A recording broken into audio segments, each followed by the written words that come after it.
Hello students, हमारा आज का जो टॉपिक है वो है रिप्रोडक्शन। रिप्रोडक्शन का मतलब क्या हुआ? हर जानदार अपनी जैसी औलाद पैदा करता है। ये जानदार की खुसूसियत है। ठीक है, ये ऐसी खुसूसियत है जो सिर्फ जानदारों में पाई जाती है, किसी भी दूसरी चीज़ में नहीं पाई जाती है, जो अपनी औलाद पैदा कर सके। ठीक है, तो यहाँ पर हम देख सकते हैं, तस्वीर से तुमको अंदाज़ा होगा कि ये एक बतख है और इसके बच्चे हैं। तो इसी को हम लोग कहते हैं रिप्रोडक्शन। ठीक है, तो ये most significant property of living body है। जानदार की सबसे अहम खुसूसियत है, जानदार की सबसे अहम ये खुसूसियत है कि वो ऑफस्प्रिंग्स यानी औलाद वो पैदा करे। हर लिविंग बीइंग ये काम करता है। अगर ये नहीं करेगा तो क्या होगा? वो तो एक ज़िंदगी गुजार के मर जाएगा और इस दुनिया से उसकी नस्ल ख़त्म हो जाएगी। लेकिन रिप्रोडक्शन की वजह से क्या होता है कि वो खुद मर जाता है, लेकिन उसकी औलाद यहाँ बाकी रहती है। तो आगे चलते हैं हम लोग। यहाँ पर देख सकते हो, ये एक मटर का पौधा है। मटर के पौधे में ये मटर की उसके जो छिमिया फल जो होते हैं उसके, और उनके अंदर होते हैं ये बीज, मटर के दाने। और जब इन दानों को बोया जाता है तो फिर से मटर के पौधे पैदा हो जाते हैं। जानवरों में भी देखो, ये एक मुर्गी नज़र आ रही है, इसके अंडे हैं और अंडे से फिर बहुत सारी मुर्गियां पैदा हो जाती हैं। अच्छा, ये है डेफिनेशन ऑफ रिप्रोडक्शन। रिप्रोडक्शन का उसकी तारीफ क्या है? What is reproduction? अगर ये सवाल आए, ये पूछा जाए कि व्हाट इज़ रिप्रोडक्शन, तो इसे बहुत नपे तुले अल्फाज में जो हम बयान कर सकेंगे वो ये है कि रिप्रोडक्शन, पहली बात तो ये है कि fundamental feature of all living organisms, तमाम लिविंग ऑर्गेनिजम्स की, तमाम जानदारों की ये फंडामेंटल फीचर यानी बुनियादी खुसूसियत है। यानी ये पाई ही जाएगी, इसके बगैर कोई जानदार नहीं हो सकता है। जानदार की ये बुनियादी खुसूसियत है। और ये क्या है? बायोलॉजिकल प्रोसेस है, बायोलॉजी का एक तरीका है, बायोलॉजिकल प्रोसेस है। और इसमें क्या होता है? ये जो लिविंग ऑर्गेनिजम्स है वो अपने ऑफस्प्रिंग्स पैदा करते हैं। ऑफस्प्रिंग का मतलब होता है औलाद, अपनी औलाद पैदा करते हैं। और इसकी वजह से उनकी जो नस्ल है वो कंटिन्यू करती है दुनिया, इस ज़मीन पर नस्ल बाकी रहती है और बढ़ती जाती है। ठीक है, तो ये है रिप्रोडक्शन। नेक्स्ट हम लोग देखते हैं कि इसकी अहमियत क्या है। What is the significance, what is the importance of reproduction? इसकी अहमियत क्या है, क्यों ज़रूरी है रिप्रोडक्शन? पहली बात तो एक मेंटेन्स लाइफ ऑन अर्थ, ये ज़िंदगी, ये जो ज़मीन है, इस ज़मीन पर ज़िंदगी को कायम रखती है, बरकरार रखती है।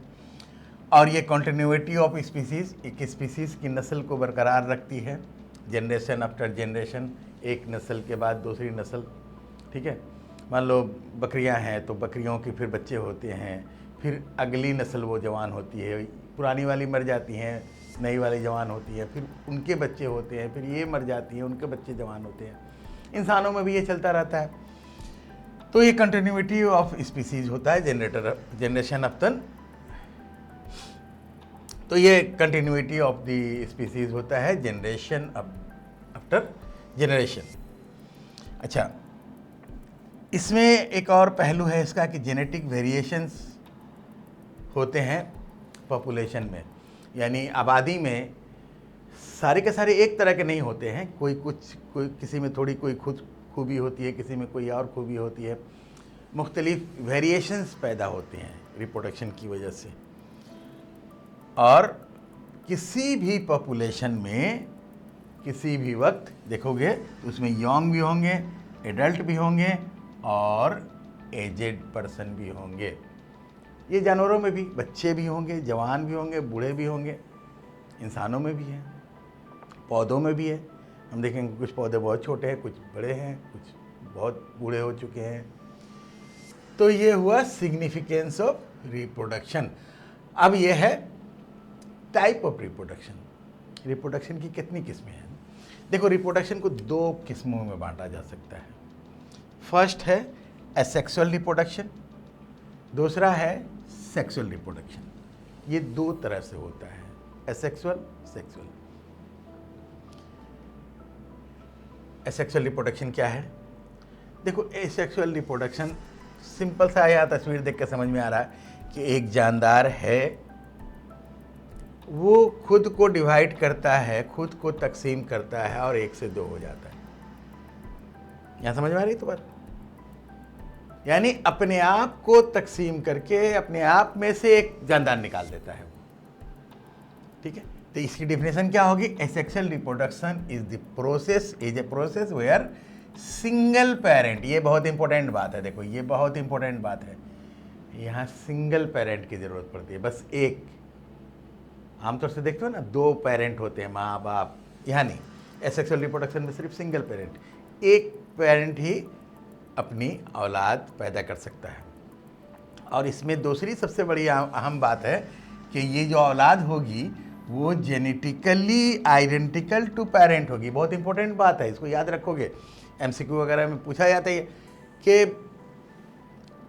जो एसेक्सुअल रिप्रोडक्शन का जो उसके बच्चे होंगे, ऑफस्प्रिंग्स होंगे, वो बिल्कुल पेरेंट की तरह होंगे, क्योंकि बस उसी की कॉपी हो जा रही है ना, कोई उसमें कुछ भी चेंज नहीं हो रहा है।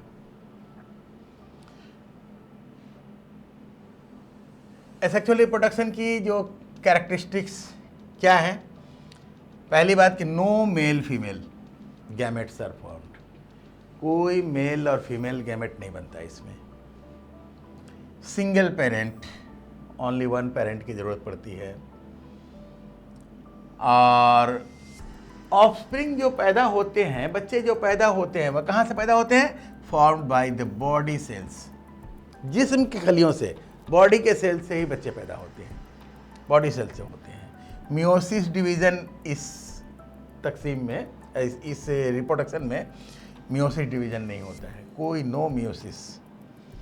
और ये जो बच्चे होते हैं ये एग्जैक्ट कॉपी होते हैं अपने वालिद या वालदा, यहाँ तो नहीं है, अपना पेरेंट जो है उसका वो एग्जैक्ट कॉपी होता है, बिल्कुल same carbon copy, xerox copy. इसीलिए इसमें जो बच्चे पैदा होते हैं उनको हम लोग कहते हैं क्लोन। ये क्लोन माने बिल्कुल ही एक है, उससे जो बच्चे पैदा हुए बिल्कुल क्लोन है, बिल्कुल सेम है। अब ये एसेक्सुअल रिप्रोडक्शन कहाँ होता है, ऑकरेंस कहाँ है, ये कहाँ कहाँ होता है? ठीक है, सबसे ज़्यादा कॉमनली जो ये पाया जाता है कहाँ? सिंगल सेल्ड ऑर्गेनिजम्स में। वो ऑर्गेनिज्म जिनका बॉडी सिर्फ एक सेल का बना होता है, और ये कौन होते हैं? ये वाले होते हैं, ये प्रोटिस्टा और मोनेरा। याद होगा तुम लोग जब क्लासिफिकेशन 5 किंगडम क्लासिफिकेशन पढ़ रहे थे तो वहाँ पर हम लोग क्या देखे थे? जितने बैक्टीरिया हैं वो सब मोनेरा में हैं, और जितने सिंगल सेल वाले बाकी यूकैरियोटिक हैं वो सब प्रोटिस्टा में हैं। ये जो दोनों किंगडम के जितने भी जानदार हैं इनमें हमेशा ये एसेक्सुअल रिप्रोडक्शन होता है, ये मेनली। इसके अलावा दूसरे जानदारों में भी होता है, ऐसा नहीं कि बड़े जानदारों में नहीं होता, सब में होता है, थोड़ा बहुत कहीं ना कहीं पौधों में भी होता है, दूसरे जानवरों में भी होता है। अब हम लोग नेक्स्ट आ गए सेक्सुअल रिप्रोडक्शन। ठीक है, यहाँ इस तस्वीर को देख सकते हो कि यहाँ 2 पेरेंट की ज़रूरत पड़ रही है, एक मेल और एक फीमेल। ठीक है, और ये है ऑफस्प्रिंग, औलाद। इसी को हम लोग कहते हैं सेक्सुअल रिप्रोडक्शन। सेक्सुअल रिप्रोडक्शन इसमें क्या होता है? व्हेन 2 पेरेंट्स, यहाँ पर देखो वहाँ सिंगल पेरेंट था, यहाँ पर क्या है? 2 पेरेंट्स, और दोनों क्या होंगे? अपोजिट सेक्स के होंगे, ये ज़रूरी है। अपोजिट सेक्स यानी एक मेल होगा एक फीमेल होगा, अपोजिट सेक्स के होंगे, और ये हिस्सा लेते हैं रिप्रोडक्शन के अमल में। और यहाँ fusion of male and female gametes होते हैं, यानी मेल के बॉडी में जो गैमेट बनते हैं, फीमेल के बॉडी में जो गैमेट बनते हैं, इन दोनों का फ्यूज़न होता है, दोनों मिलते हैं, दोनों फ्यूज़ कर जाते हैं, एक हो जाते हैं मिल के, और जाइगोट पैदा होता है। इसी को हम लोग कहते हैं सेक्सुअल रिप्रोडक्शन। यहाँ पर देख सकते हो कि ये एक फीमेल ओवम है, फीमेल गैमेट है, और ये मेल गैमेट आकर के उससे मिल रहा है, फ्यूज़ कर रहा है। इस अमल को हम लोग बोलते हैं फर्टिलाइजेशन, और इसके नतीजे में एक ऑफस्प्रिंग या औलाद पैदा होती है। इसकी कैरेक्टरिस्टिक्स क्या है? ये सेक्सुअल रिप्रोडक्शन हमेशा क्या होती है? हमेशा ये बाई पेरेंटल होती है। बाई पेरेंटल यानी 2 पेरेंट्स की ज़रूरत पड़ती है। अच्छा, मेल और फीमेल गैमेट्स बनते हैं। मेल में मेल गैमेट बनता है, फीमेल में फीमेल गैमेट बनता है। उसके बाद ये दोनों गैमेट्स आपस में मिलते हैं। आपस में मिलने का ये जो अमल है, ये फर्टिलाइजेशन कहलाता है। फर्टिलाइजेशन होता है। अच्छा, यहाँ पर जब गैमेट बनते हैं तो मियोसिस डिवीजन होता है। ये तुम लोग आगे पढ़ोगे अभी। जब गैमेट बनते हैं तो मियोसिस डिवीजन होता है, और उसके बाद फिर माइटोसिस होता है। तो मियोसिस और माइटोसिस दोनों तरह के डिवीजन्स होते हैं, जबकि हम लोगों ने देखा था एसेक्सुअल में ओनली माइटोसिस होता है, मियोसिस नहीं होता है। अच्छा, daughter organisms genetically differ from the parents. ये बहुत इंपॉर्टेंट बात है। डॉटर, अच्छा, डॉटर कहने का मतलब बेटी नहीं, डॉटर कहने का मतलब, डॉटर ऑर्गेनिज्म का मतलब उसकी औलाद। तो जो औलाद पैदा होगी वो हमेशा अपने पेरेंट्स से डिफर करेगी, ठीक है। यानी बाप और माँ दोनों की खसूसियात उसमें आएंगी, दोनों की जो कैरेक्टरिस्टिक्स उसमें आएंगी, और दोनों खसूसियात मिक्सअप हो जाएंगी। जाहिर है 2 अलग अलग चीज़ें आके मिक्स होंगी तो एक नई चीज़ बनेगी। और यही वजह है कि वो जो औलाद होगी वो ना बाप की तरह 100% है, ना माँ की तरह 100% है, दोनों का मिक्सअप है। किसी भी इंसानों में देख लो, किसी भी बच्चे को देखो, उसमें कुछ माँ की खूबियाँ हैं, कुछ बाप की खूबियाँ हैं, और वो बच्चा बिल्कुल डिफरेंट है। वो न माँ की तरह है न बाप की तरह है, हमेशा अलग होगा। और यहाँ पर ये जो, चूँकि ये बड़ा लंबा चौड़ा प्रोसेस है, मिलना, गैमेट्स बनना, फर्टिलाइजेशन होना, इसलिए ये मल्टीप्लिकेशन जो है रैपिड नहीं होता है, तेज़ रफ्तारी से नहीं होता है, जल्दी जल्दी नहीं होता है, टाइम लगता है। अच्छा, सेक्सुअल रिप्रोडक्शन का एडवांटेज क्या है? एडवांटेज का मतलब है उसके फ़वाइद क्या हैं, किस तरह वो बेहतर है, ठीक है। सेक्सुअल रिप्रोडक्शन का एडवांटेज ये है, पहली चीज़ ये है कि इसमें वेरिएशंस होते हैं। हम लोग देख रहे हैं कि जेनेटिक रिकॉम्बिनेशन होता है, माँ और बाप दोनों की खसूसियात मिल रही हैं आपस में, रिकम्बिनेशन, ठीक है। दोनों कंबाइंड हो जाती हैं, दोनों मिल जाती हैं, दोनों थोड़ी थोड़ी दोनों मिल करके एक नई खसूसियत बनती है। तो इस तरह अगर हम लोग गौर करें हमारे आसपास समाज में, तो देखेंगे कि इतने सारे लोग जो हैं, किस्म किस्म के तरह तरह के जो हैं, सबके चेहरे अलग, सबकी आवाज़ अलग, सबके जिस्म के एक एक हिस्से में डिफरेंस है। तो ये क्यों हुआ है? ये सिर्फ ये वेरिएशंस जो पाए जाते हैं, ये सिर्फ जेनेटिक रिकॉम्बिनेशन की वजह से होते हैं, और ये सेक्सुअल रिप्रोडक्शन की वजह से होता है। अगर सेक्सुअल रिप्रोडक्शन नहीं होता, इंसानों में भी मान लो एसेक्सुअल रिप्रोडक्शन होता, एक इंसान से एक दूसरा इंसान पैदा हो जाता, तो वो बिल्कुल कार्बन कॉपी होता, और पूरी दुनिया एक तरह के लोगों से भरी होती, बिल्कुल सेम आवाज़, सेम शक्ल, सेम हाइट, सेम रंग, सब कुछ सेम होता है।